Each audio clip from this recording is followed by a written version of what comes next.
প্রতি মাসে ১ থেকে ১৫ তারিখের মধ্যে আমার কাছে একটা কল আসবে যে তাড়াতাড়ি গুঞ্জনকে নিয়ে ফার্ম গেট আসো। তো তখন আমি বুঝে যাই যে তার পকেট নিশ্চয় গরম, আর সে বলবে যে তার যেদিনই স্যালারি আসে তার মেয়েকে খাওয়ায় নাকি সে অনেক বেশি তৃপ্তি পায়।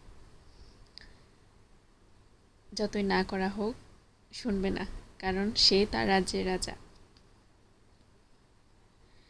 এই বিষয়গুলো আমাকে অনেক বেশি আনন্দ দেয়, হয়তো বা বাবা হিসেবেও তাকে অনেক বেশি আনন্দ দেয়। সে এমন একটা ব্যক্তি, সে পারে না একদিনেই সব শেষ করে ফেলতে। আর আমি খুব চেষ্টা করি খুব অল্পতে সন্তুষ্ট থাকার জন্য। আমার কাছে কোনো ব্র্যান্ড ম্যাটার করে না,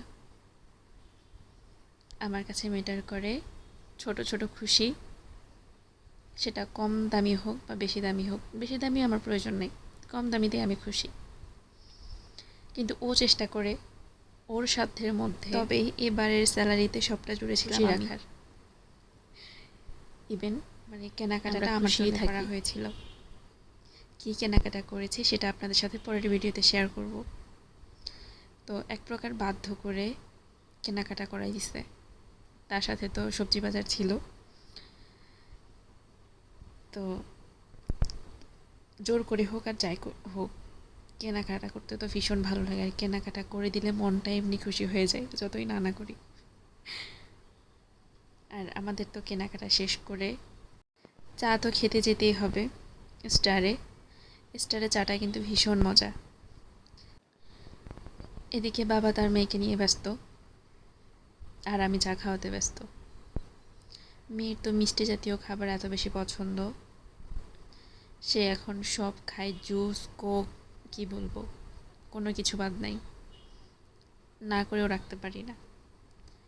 আর এই যে চার সাথে পরোটা, আমার তো ভীষণ পছন্দ। যাই হোক, আমাদের খাওয়া দাওয়া শেষ।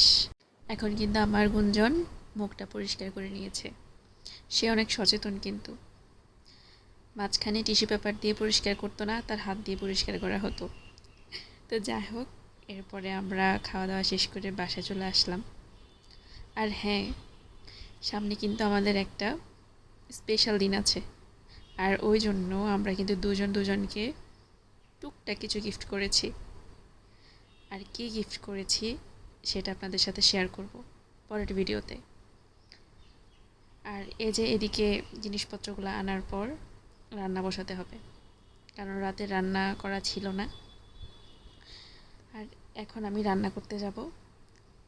যখন বাসা থেকে বের হব তখনই আমি মাংসটা ম্যারিনেট করে গিয়েছিলাম, আর এরপরে এসে মাংসটা বসিয়ে দিয়েছি।